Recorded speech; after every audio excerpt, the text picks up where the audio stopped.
अस्सलाम वालेकुम स्टूडेंट्स। तो काफ़ी स्टूडेंट्स का ये क्वेश्चन होता है PMA 151 लॉन्ग कोर्स के रिलेटेड, बहुत से क्वेश्चन होते हैं उनके।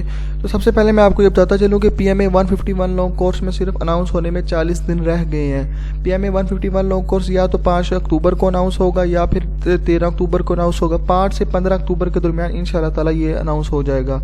तो इसके रिलेटेड काफ़ी स्टूडेंट्स के ये क्वेश्चन होते हैं कि जी हमारी हाइट कितनी होनी चाहिए, एज कितनी होनी चाहिए, नंबर कितने होने चाहिए इंटर में। उसके बाद बात कर लेते हैं जी, वो कहते हैं कि जो पेपर बनेगा वो किस सब्जेक्ट में से बनेगा, कौन कौन से सब्जेक्ट में से आएगा।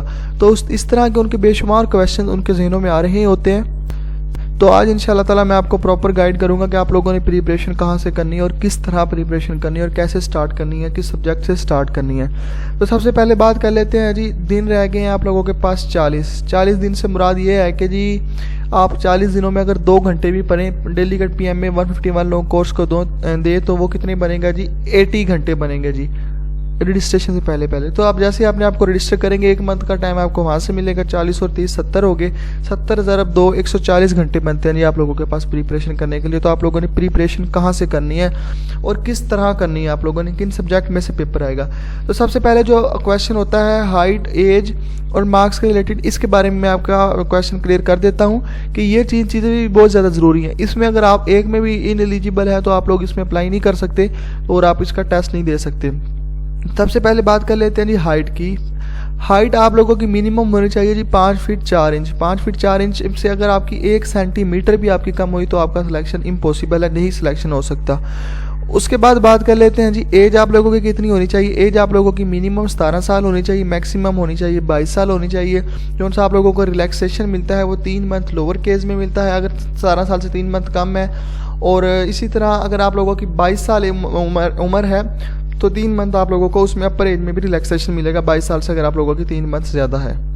तो एज कैलकुलेट करने में काफ़ी स्टूडेंट्स को मसला पेश आ रहा होता है। वो कहते हैं कि जी PMA 151 लोग को अक्टूबर में अनाउंस हो रहा है, वो कह रहे हैं जी हमारे दिसंबर में 22 साल पूरी है, हम लोग इसमें एलिजिबल हैं। तो आप लोग उसमें एलिजिबल नहीं हैं क्योंकि आप लोगों को 3 मंथ का अगर रिलैक्सेशन दे भी दिया जाए जनवरी फरवरी मार्च, तो मार्च में आ जाकर आपकी उम्र 22 साल 3 मंथ बन जाती है। तो रिलैक्सेशन आप लोगों को उस सूरत में कबूल होगा कि अगर आप लोगों की फ़र्ज़ करें अप्रैल में आप लोगों की एज हो रही है 22 साल, फिर 3 मंथ का आप लोगों को रिलैक्सेशन मिलेगा तो आप लोगों की जून जुलाई तक आप लोगों की 22 माह 3 मंथ उम्र होगी। तो 17 से 22 साल उम्र होनी चाहिए 1 मई 2023 तक। तो 3 मंथ का रिलैक्सेशन भी आप लोगों को इसमें मिल जाएगा। अगर आप लोगों ने ग्रेजुएट किया हुआ है 2 ईयर्स का तो आप लोगों की उम्र में 17 से 23 साल तक की उम्र में आप लोग अप्लाई कर सकते हैं। ग्रेजुएट 4 साल किया हुआ है आप लोग 17 से 24 साल तक अप्लाई कर सकते हैं। अगर आप लोग आर्मी में सर्व कर रहे हैं तो 17 से 25 साल आप लोग अप्लाई कर सकते हैं इंटर बेसिस पे। उसके बाद बात कर लेते हैं अगर आप लोग PAF या नेवी में सर्व कर रहे हैं तो आप लोगों को 17 से 23 साल तक का यानी कि 1 साल का आप लोगों का रिलैक्सेशन मिल जाएगा। तो ये उम्र के हवाले से भी आप लोगों का जी कन्फ्यूजन क्लियर हो गया। उसके बाद ये नंबरों की बात कर लेते हैं। आप लोगों को इंटर में कितने नंबर चाहिए होते हैं, मैट्रिक में कितने नंबर चाहिए होते हैं। तो इंटर में जो नंबर रिक्वायर्ड होते हैं वो होते हैं 60% होते हैं, लेकिन पिछले 2 से 3 लॉन्ग कोर्स जो गुजर रहे हैं उसमें 55% एलिजिबिलिटी क्राइटेरिया रखा हुआ है ड्यू टू सम क्राइसिस। वो आप लोगों को पता ही है कि पिछले साल क्या सिचुएशन थी, उससे पिछले साल क्राइसिस क्या था वो आप सबको पता है। तो उस वजह से 55% रखी हुई थी, हो सकता है कि इस बार 60% एलिजिबिलिटी क्राइटेरिया कर दें। उसके बाद बात कर लेते हैं जी होप सर्टिफिकेट पर। इसे आप लोग इसमें अप्लाई कर सकते हैं। होप सर्टिफिकेट पर आप लोग इसमें अप्लाई नहीं कर सकते। अगर आप लोगों ने फर्स्ट ईयर का पेपर रिजल्ट आ गया, सेकंड ईयर में है पेपर नहीं हुए तो आप लोग इसमें अप्लाई नहीं कर सकते। आप हमेशा इवन कोर्स में अप्लाई कर सकते हैं होप सर्टिफिकेट पे, ओड कोर्स में अप्लाई नहीं कर सकते। ओड का मुराद होता है PMA 151 153 155, इवन से होता है 150 152 154। तो इवन और ओड में भी आप लोगों को कन्फ्यूजन क्लियर होगी। साल में ये कोर्स 2 दफ़ा अनाउंस होता है और जब से पाकिस्तान बना है तब से अनाउंस हो रहा है। फिर PMA 151 आया, फिर PMA 152, फिर PMA 153, इसी तरह आगे कोर्स चलता रहेगा। PMA से मुराद होता है Pakistan military academy long course. उसके बाद बात कर लेते हैं जी नंबरों की। नंबरों का भी आपके कन्फ्यूजन मैंने क्लियर कर दिया है कि हो सकता है कि इस बार 60% हो, लेकिन इसके बारे में अभी कुछ कंफर्म नहीं कहा जा सकता। 55 भी हो सकते हैं, 60 भी हो सकते हैं। उसके बाद बात कर लेते हैं जी आप लोगों ने प्रिपरेशन अपनी कहाँ से स्टार्ट करनी है, सब्जेक्ट कौन से हैं, पेपर किस सब्जेक्ट में से आएगा।